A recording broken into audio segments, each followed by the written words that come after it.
Il a mangé chez sa fiancée et a vu son propre enterrement. Les histoires de Plovdiv. Kevin ferma sa chemise comme on ferme un testament. Bouton après bouton. L'horloge murale affichait 18h07. Il avait encore 20 bonnes minutes avant le départ. Mais son cœur, lui, roulait déjà à tombeau ouvert. La pièce était calme. Il jeta un coup d'œil à son reflet dans le miroir du placard. Il était prêt. Il s'assit un instant sur le lit. Une bouffée d'images remonta comme une fièvre. 4 mois plus tôt, Kevin vivait comme beaucoup de jeunes de la ville, debout tôt, couché tard et souvent fauché. Ses journées étaient partagées entre livraison de colis sous le soleil et petits boulots en intérim. Mais Kevin avait la tête haute. Il avait ce feu dans le ventre que la pauvreté n'éteint pas, celui qui fait dire « un jour, moi aussi ». C'est au bout de l'une de ces longues semaines, un samedi soir, qu'il avait pris son service au Moon Palace, une boîte de nuit réputée pour n'ouvrir ses portes qu'à ceux qui savaient payer cher. Kevin y était portier. Il connaissait bien les regards dédaigneux, les gens qui ne te disent pas bonsoir parce que tu portes un gilet de sécurité. Mais ce soir-là, tout changea. Elle est arrivée vers 23h. Une voiture noire aux vitres teintées s'est arrêtée juste devant l'entrée. 3 filles en sont descendues, mais c'est elle qui tenait l'air entre ses doigts. Jessie, une peau lisse, qui brillait même sans lumière.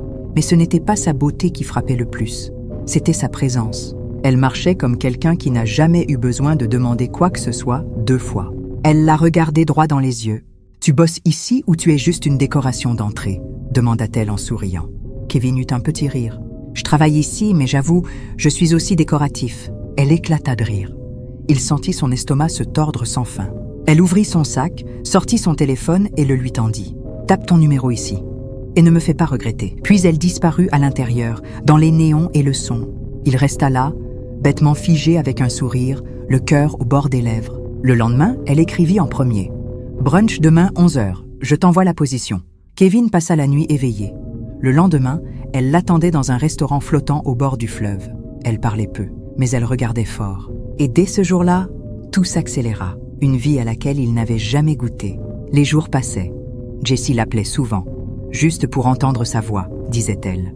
Elle l'écoutait parler de ses galères, parler de son rêve de créer une entreprise de livraison à moto. Un soir, elle lui envoya 50 000 francs pour réparer ses freins. Un autre, elle lui offrit une paire de baskets de marque, sans occasion particulière. « Quand tu marches, j'aime que tu sois à l'aise. Tu portes déjà assez de poids. » Il sortait souvent, dans des bars à cocktails, virés en bord de mer. Elle l'emmenait, le présentait comme son homme, toujours fier, toujours collé à lui. Et surtout, elle payait tout, elle assumait toutes les dépenses. Kevin avait l'impression de vivre dans un rêve dont il ne connaissait pas la date d'expiration. Lui, le débrouillard, l'enfant sans nom qui rêvait sous les néons, dans son cœur, il croyait que c'était ça, l'amour. Parfois, il se demandait comment une fille comme elle pouvait s'intéresser à lui. Mais chaque fois qu'il osait poser la question, elle lui répondait en le fixant droit dans les yeux « Parce que tu es pur et parfait, et moi, j'aime ce qui est pur. » Un mercredi matin, Jessie lui rendit visite, comme elle a l'habitude de faire. « Mes parents veulent te voir, ce dimanche, 19h, » déclara Jessie. Kevin était resté figé, le regard dans le vide. Il aurait dû être heureux, flatté même. C'était le genre d'étape qu'un homme attend dans une relation. Mais quelque chose, dans son ventre, refusait de se réjouir. « Et si c'est trop tôt ?» avait-il osé dire. « Trop tôt pourquoi? Tu crois que tu vas rester mon petit secret indéfiniment ?» avait répondu Jessie. « Non, mais, je veux dire, tu es une fille bien, ta famille a l'air élevée, moi je suis juste. Tu es juste l'homme que j'ai choisi. Et crois-moi, chez moi, on ne discute pas mes choix. » Et Kevin, comme souvent avec elle, s'était retrouvé à plier devant une certitude qui n'était pas la sienne. Et puis, le jour suivant, Jessie déposa une boîte noire sur sa table. « Voici ce que tu porteras le jour où tu rencontreras mes parents. À l'intérieur, un ensemble de tenues et des mocassins bruns. » Elle ajouta avec un clin d'œil « Je veux qu'il voie ce que j'ai choisi, et je choisis bien. » Kevin en avait le souffle coupé. Le dimanche arriva trop vite, et c'est ainsi qu'il se prépara pour le rendez-vous. Il prit alors un taxi et se rendit à l'endroit indiqué. Le quartier était différent de tout ce qu'il connaissait. La villa était au bout d'une impasse, grande, parfaite. Kevin descendit de la voiture. Le portail s'ouvrit sans bruit. Une domestique, sans un mot, lui fit signe d'entrer. Il entra dans le salon. Et là, le contraste. Luxe discret mais imposant. « Kevin, mon chéri !» lança Jessie depuis l'escalier.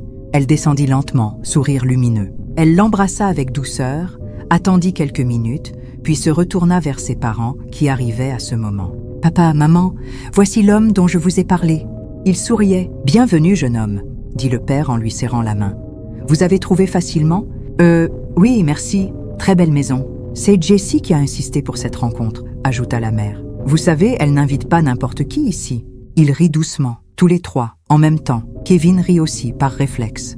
Jessie le prit par la main. « Viens, on passe à table. » Il la suivit et s'assit à table. La table était dressée avec un soin presque religieux. « J'espère que tu as faim, mon cœur, » murmura Jessie. « Maman a fait ton plat préféré. »« Mon plat préféré ?» demanda-t-il doucement. « La sauce avec viande de brousse. Tu m'avais dit un jour que tu en raffolais quand tu étais petit. » Kevin tenta de se souvenir. Il n'avait jamais dit ça, mais il sourit pour ne pas faire mauvaise impression. Il prit une bouchée. La sauce était épaisse, légèrement amère. La viande avait une texture étrange, moelleuse, presque trop tendre. Il voulait demander de quelle viande il s'agissait, mais il n'avait pas osé. « C'est très bon », dit-il avec un sourire nerveux. La mère de Jessie leva les yeux vers lui, puis hocha lentement la tête. « Mange bien, mon fils. Il faut que tu aies des forces pour la suite. » Kevin releva les yeux. « Pardon ? La suite du repas, bien sûr, » intervint le père en versant du vin dans son verre. « Nous avons encore le dessert. » Ils rirent ensemble doucement. Kevin mangea encore, sans faim. Plus il mastiquait, plus ses mâchoires semblaient lourdes. Il leva les yeux vers Jessie. Elle lui souriait. Après la dernière bouchée, le monde devint flou. Ses mains tremblaient. Une chaleur étrange lui montait au front. Il prit le verre d'eau devant lui et le vida, pensant que cela allait le calmer, mais rien. Il se leva doucement, puis le sol se déroba. Ses jambes cédèrent. Il entendit la chaise tomber, puis le noir. Il sentit un souffle chaud sur son visage, des pas, des murmures. Kevin ouvrit les yeux. Il était allongé dans un cercueil, dans une pièce plongée dans une lumière rougeâtre.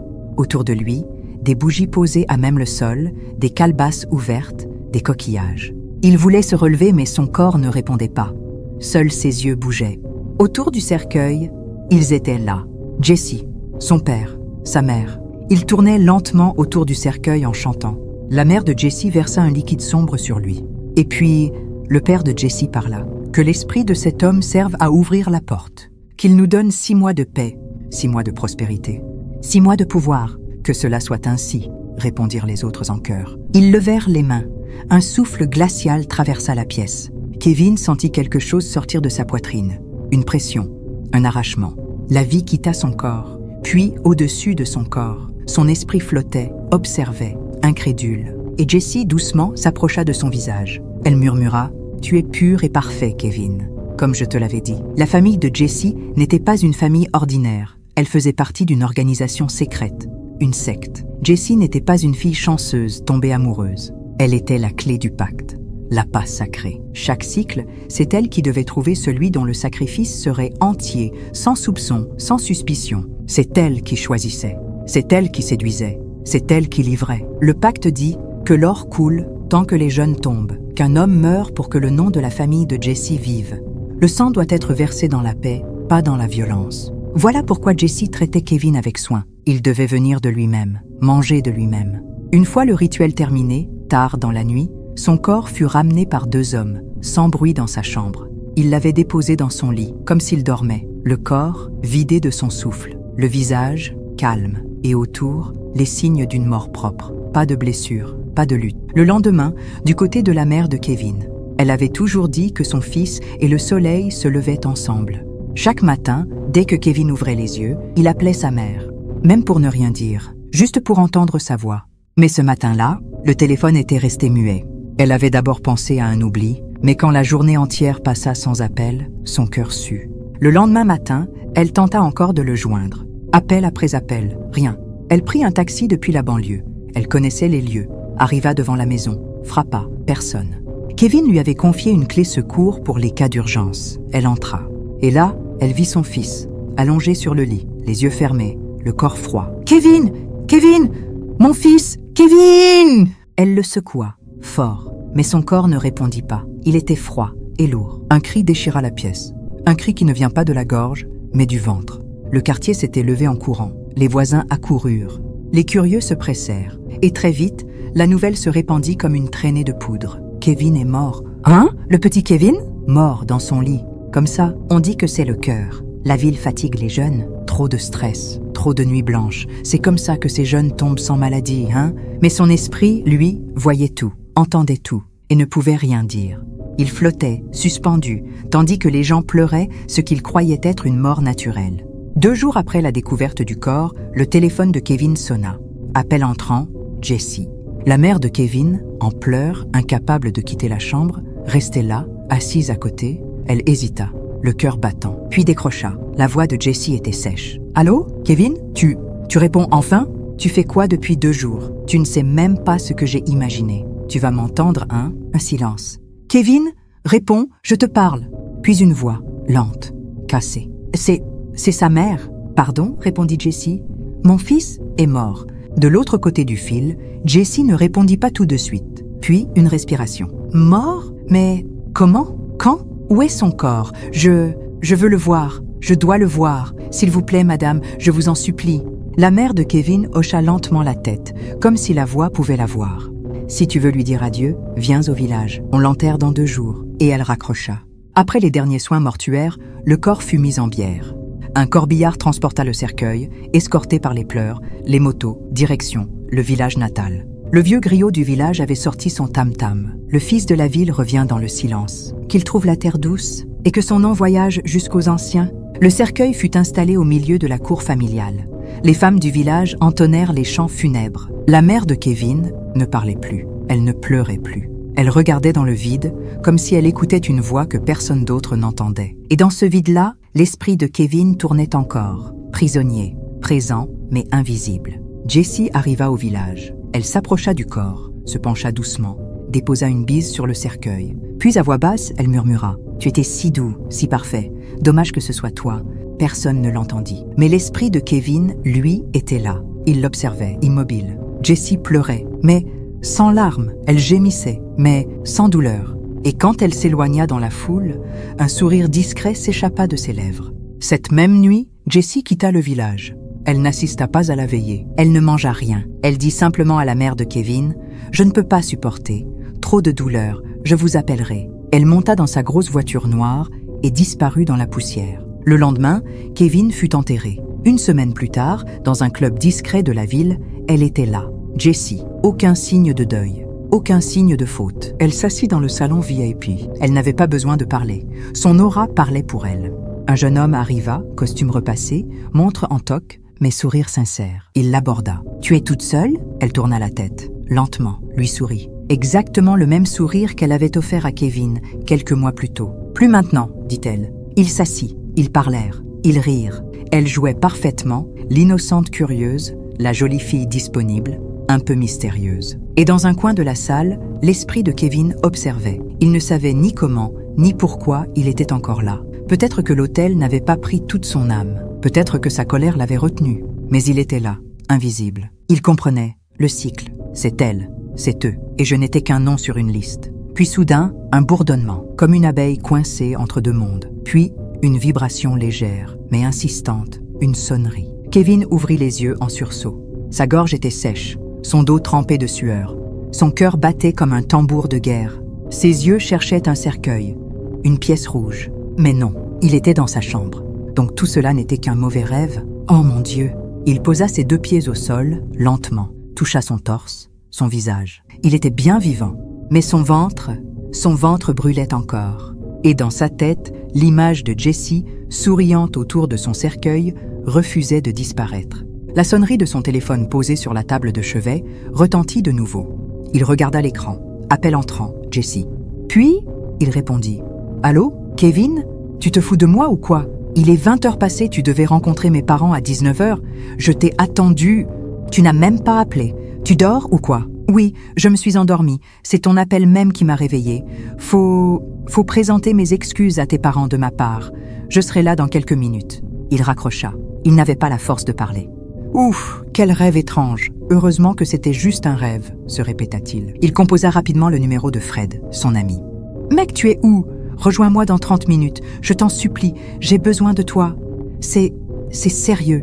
C'est vital. » Fred n'hésita pas. « J'arrive. Tu sais que je suis toujours là pour toi, frère. » 1 heure plus tard, les 2 jeunes hommes étaient devant la villa de Jessie. Le portail s'ouvrit, sans bruit, exactement comme dans le rêve. Kevin eut un frisson. son visage tendu par une sensation de déjà-vu, troublante. Ils furent accueillis par la domestique. Elle leur fit signe d'entrer. Dans le salon, la décoration, l'ambiance, tout était identique à la vision.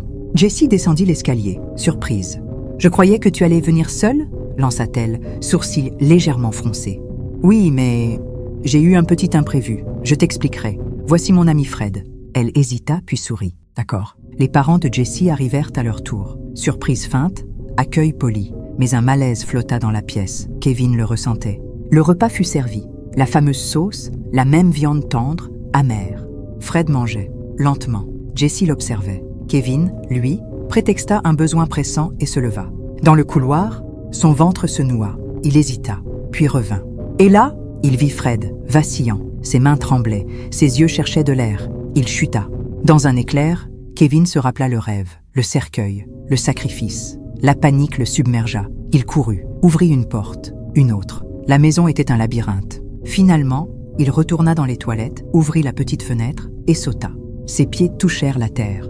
Il courut, sans se retourner. Il courut jusqu'à ce que ses poumons brûlent. Un taxi passa. Il le héla. « Commissariat, vite !»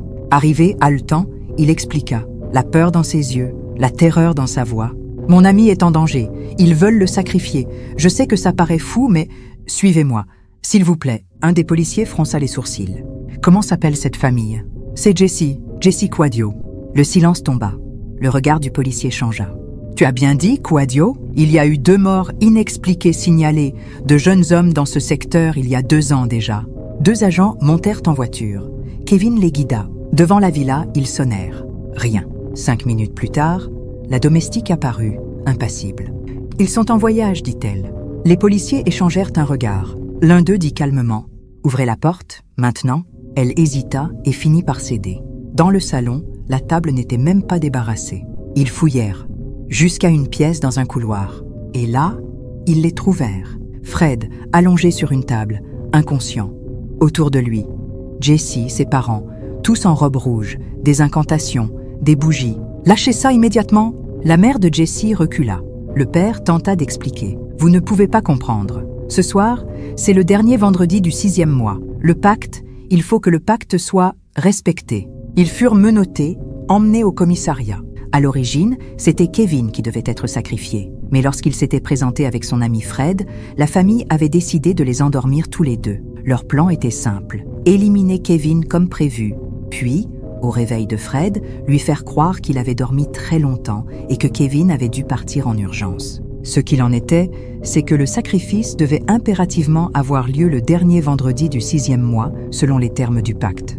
Mais lorsque Kevin prit la fuite, la famille de Jessie se retrouva contrainte d'accomplir le rituel avec Fred, afin d'éviter les conséquences funestes de l'inexécution, la mort. Le lendemain matin, on découvrit les 3 corps, Jessie et ses parents, raides, figés, les yeux grands ouverts dans leurs cellules. Aucune blessure, aucun poison, rien. Mais leurs visages étaient figés dans une terreur glaciale. Kevin, de son côté, veilla aux côtés de Fred à l'hôpital. Il s'en sortit, heureusement. Lorsque Kevin apprit la nouvelle, il murmura, comme pour lui-même. « Donc c'est moi qui allais être votre sacrifice, hein ?